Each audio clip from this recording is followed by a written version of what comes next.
এ বিশ্বকে এ শিশুর বাসযোগ্য করে যাব আমি, নবজাতকের কাছে এ আমার দৃঢ় অঙ্গীকার। কবি সুকান্ত ভট্টাচার্য তখন মৃত্যুশয্যায়, কিন্তু তিনি কখনোই হতাশ ছিলেন না।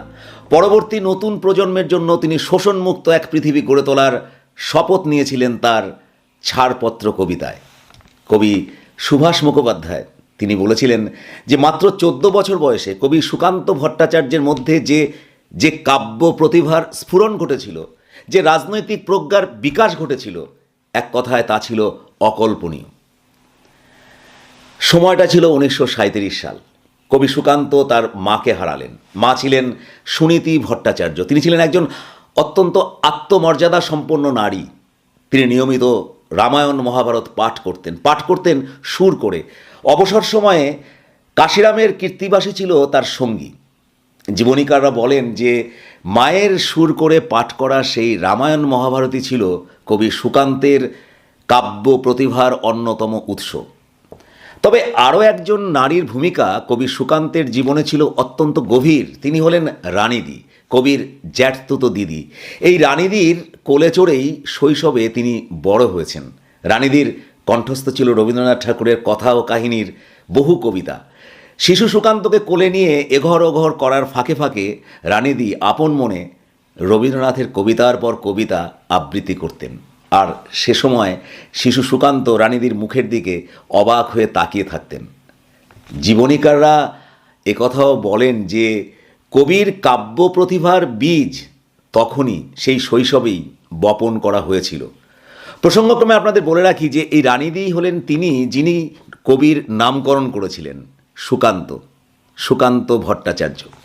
তবে আরেকজন মানুষ তিনি কিন্তু কবি সুকান্তের কাব্য প্রতিভার উন্মেষে পরোক্ষভাবে গভীরভাবে প্রভাব বিস্তার করেছিলেন, সাহায্য করেছিলেন। তিনি হলেন বাবা নিবারণচন্দ্র ভট্টাচার্য।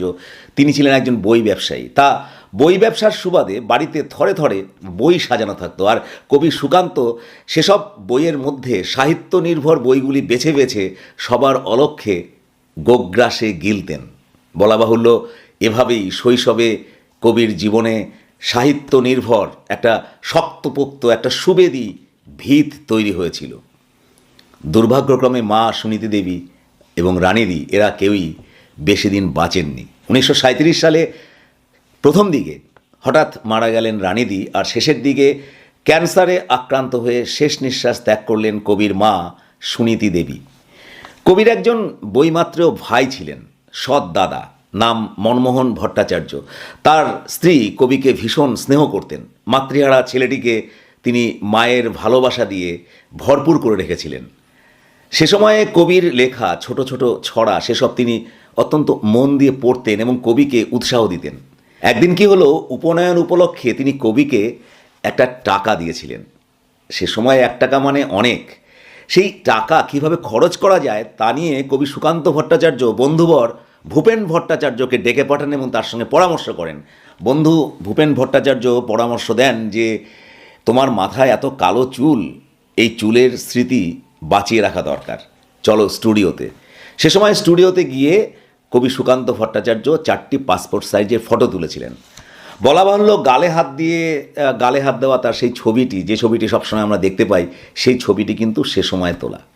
যাই হোক, একথা অস্বীকার করার উপায় নেই যে বাংলা সাহিত্যের আকাশে সুকান্ত ভট্টাচার্য সত্যিই ছিলেন এক অবিস্মরণীয় বিস্ময়। মাত্র 21 বছরের সংক্ষিপ্ত জীবনে তিনি যে বিপুল সাহিত্যিক ও রাজনৈতিক কর্মযজ্ঞ সম্পাদন করে গেছেন তা কেবল প্রতিভার স্ফুরণ নয়, বরং এক ঐতিহাসিক বিপ্লবের দলিল। তাকে প্রায়শই কিশোর কবি বা রবীন্দ্র উত্তর বাংলা সাহিত্যের অন্যতম প্রধান স্তম্ভ হিসাবে অভিহিত করা হয়। কিন্তু এই অভিধাগুলি তার সৃষ্টির গভীরতাকে, তার সৃষ্টির ব্যাপ্তিকে, তার দক্ষতাকে সম্পূর্ণরূপে প্রকাশ করতে পারে না। কেননা তিনি ছিলেন 1940-এর দশকের সেই উত্তাল বাংলার, সেই মহামনন্তর, সেই বিশ্বযুদ্ধ, দাঙ্গা, স্বাধীনতা আন্দোলন, সেই সন্ধিক্ষণের সবচেয়ে বলিষ্ঠ কণ্ঠস্বর। সুকান্তকে বুঝতে হলে তার সময়কে বোঝা আবশ্যিক। কেননা তিনি শূন্যস্থান বা বিলাসিতা থেকে তার কবিতা জন্ম নেয়নি। তার কবিতা ছিল সমকালের দগদগে ঘা আর রক্তের দলিল।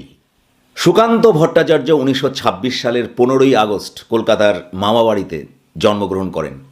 সুকান্তের প্রথাগত শিক্ষা শুরু হয় কমলা বিদ্যা মন্দিরে। এরপরে তিনি বেলেঘাটা দেশবন্ধু হাই স্কুলে ভর্তি হন। 1945 সালে তিনি প্রবেশিকা মানে ম্যাট্রিকুলেশন পরীক্ষায় অংশগ্রহণ করেন, কিন্তু অকৃতকার্য হন। এই ফেল করা মানে কিন্তু এই নয় যে তিনি তার কোনো মেধা ছিল না। আসলে অনেক আগে থেকেই, সেই 1942 সাল থেকে, ভারত ছাড়ো আন্দোলনের সময় থেকে তিনি পুরোদস্তুর একজন রাজনৈতিক কর্মী। এই সময় থেকেই তিনি মার্ক্সবাদী ভাবধারায় তার গড়ে উঠেছিল তার জীবন এবং তার সাহিত্য। আপনারা সবাই জানেন 40-এর দশকে কলকাতা শহরের ছবিটি দ্রুত পাল্টে যাচ্ছিল। একদিকে কংগ্রেসের ব্রিটিশ বিরোধী ভারত ছাড়ো আন্দোলন, অন্যদিকে দ্বিতীয় বিশ্বযুদ্ধের দামামা, জাপানি বোমার আতঙ্কে কলকাতাবাসীরা সব দিশেহারা। তেমনি দেশের অভ্যন্তরে ফ্যাসিবাদ বিরোধী, সাম্রাজ্যবাদ বিরোধী আন্দোলন, এসব কিছুর ঢেউ মুহুর্মুহু আশ্রে পড়ছিল কলকাতা শহরের বুকে। কবি সুকান্ত ভট্টাচার্য এক সুতীব্র রাজনৈতিক চেতনায়, সমাজতান্ত্রিক ভাবাদর্শের কমিউনিস্ট আন্দোলনে ওতপ্রোতভাবে জড়িয়ে পড়লেন। দিনরাত নাওয়া খাওয়া ভুলে কলকাতা শহরের এ প্রান্ত থেকে সে প্রান্তে চষে বেড়ালেন সাধারণ মানুষের মধ্যে রাজনৈতিক চেতনা উন্মেষের কঠিন কাজ নিয়ে। তার সাংগঠনিক ক্ষমতার, দক্ষতার শ্রেষ্ঠ নিদর্শন কিশোর বাহিনী। 1943 থেকে 44 সালের মধ্যে তিনি এই সংগঠনটির হাল ধরেন। এই সংগঠনটি ছিল কমিউনিস্ট পার্টির ছাত্র ও যুব শাখার আদলে গঠিত ছোটদের একটি সংগঠন। সংগঠনটির উদ্দেশ্য ছিল কিশোরদের মধ্যে রাজনৈতিক সচেতনতা, দেশপ্রেম এবং সমাজ সেবার বীজ বপন করা। বলা বাহুল্য, তার নেতৃত্বে এই কিশোর বাহিনী দ্রুত প্রসার লাভ করে। কলকাতার বিভিন্ন পাড়া থেকে শুরু করে গ্রামে পর্যন্ত এই সংগঠনটি, তার শাখা ছড়িয়ে পড়ে। শুনলে বিশ্বাস হবে না যে তার নেতৃত্বের গুণে এই সংগঠনটির সদস্য সংখ্যা তখন হয়ে দাঁড়িয়েছিল প্রায় 30,000 এবং সংগঠনটির কেন্দ্রের সংখ্যা বেড়ে দাঁড়িয়েছিল 600। এই সময়ে তিনি কি না কাজ করেছেন।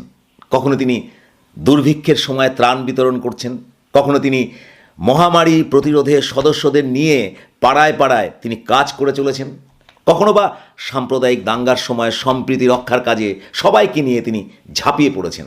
আবার কখনো নিরন্ন মানুষদের জন্য লঙ্গরখানা খুলে সেই লঙ্গরখানা পরিচালনা করছেন। এর উপর সংগঠনের যাবতীয় কাজকর্ম তিনি দক্ষতার সঙ্গে পরিচালনা করছেন। খুব স্বাভাবিকভাবেই পাঠ্য বইয়ের পড়াশোনা তার কাছে ছিল তখন গৌণ। সঠিক সময়ে খাওয়া দাওয়া করা, সেসবও তার কাছে ছিল গৌণ। এক অবিশ্বাস্য হাড় ভাঙা পরিশ্রমের মধ্যে দিয়ে তিনি মানুষের সর্বাত্মক সেবায় তিনি ব্রতী হয়েছিলেন। আর এই অমানসিক পরিশ্রমের সময় ধীরে ধীরে সবার অলক্ষ্যে তার দেহে বাসা বেঁধেছিল এক মারণ রোগ, যক্ষ্মা, টিউবারকিউলিসিস। কিন্তু তার সমাজসেবা, তার রাজনৈতিক কর্মকাণ্ড, তার লেখনী কখনোই থেমে থাকেনি। আপনারা সকলেই জানেন যে কবি সুকান্ত ভট্টাচার্যের কবিতা প্রধানত রোমান্টিকতা বর্জিত, শানিত এবং সরাসরি। কবি সুভাষ মুখোপাধ্যায় যথার্থই বলেছিলেন যে সুকান্তের কবিতা কিশোর মনের স্বাভাবিক উচ্ছ্বাস নয়, বরং এক কঠিন ও কঠোর শপথ। কবি সুকান্তের কাব্যদর্শন মূলত প্রতিভাত হয় তার একটি কবিতায়, যে কবিতাটির নাম হে মহাজীবন। কবিতার শুরুতেই তিনি কবিতাকে ছুটি দিয়েছেন, লিখেছেন, কবিতা তোমায় দিলাম আজকে ছুটি। সেটা ছিল বাংলা কবিতার ইতিহাসে এক বৈপ্লবিক মুহূর্ত। রবীন্দ্রনাথ বা জীবনানন্দের কবিতায় যে পেলবতা বা নান্দনিকতা আছে, সুকান্ত তা যেন সচেতনভাবে বর্জন করলেন। তিনি ধরলেন গদ্যের কড়া হাতুড়ি, লিখলেন পূর্ণিমা চাঁদ যেন ঝলসানো রুটি। এই একটি পংক্তি বাংলা কবিতার মোড় যেন ঘুরিয়ে দিল। কবি সুকান্তের সাহিত্য হয়ে উঠল শ্রমিকদের হাতিয়ারের মতোই শক্তিশালী এবং কার্যকর।